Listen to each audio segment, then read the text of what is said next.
BRS కి ఎందుకు ఓటేయాలి? బీఆర్ఎస్ కి ఎందుకు ఓటేయాలి? నేను చెప్తాను, నువ్వు విను. ఈ రోజు 10 జిల్లాల తెలంగాణను 33 జిల్లాలు చేసి ప్రజల వద్దకే పరిపాలన తెచ్చిర్రు.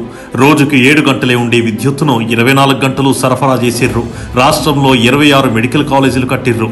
1,30,00,000 ఉండే సాగు విస్తీర్ణాన్ని 2,09,00,000 ఎకరాలకు పెంచిర్రు. 289 మాత్రమే ఉన్న రెసిడెన్షియల్ పాఠశాలల్ని 1000కి పైగా పెంచిర్రు. ఐటీ ఎగుమతులను 57,000 కోట్ల నుండి 2,42,000 కోట్లకు పెంచిర్రు. మిషన్ భగీరథ ద్వారా ప్రతి మారుమూలకు తాగునీరు ఇచ్చిర్రు. 24 లక్షల టన్నులు ఉండే ధాన్యం సేకరణను 141 లక్షల టన్నులకు పెంచిర్రు. 1,24,000 ఉండే రాష్ట్ర తలసరి ఆదాయాన్ని 3,17,000కు పెంచిర్రు.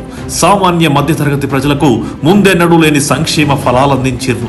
తెలంగాణ ఖ్యాతిని ప్రపంచానికి చాటి చెప్పిర్రు.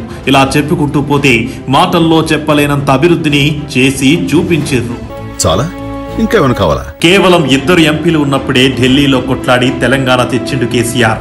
తెలంగాణ రాష్ట్రాన్ని కాపాడుకునేందుకు, మన హక్కుల్ని సాధించుకునేందుకు బీఆర్ఎస్ ఎంపీలను ఢిల్లీకి పంపిద్దాం, పార్లమెంటులో తెలంగాణ గలం వినిపిద్దాం.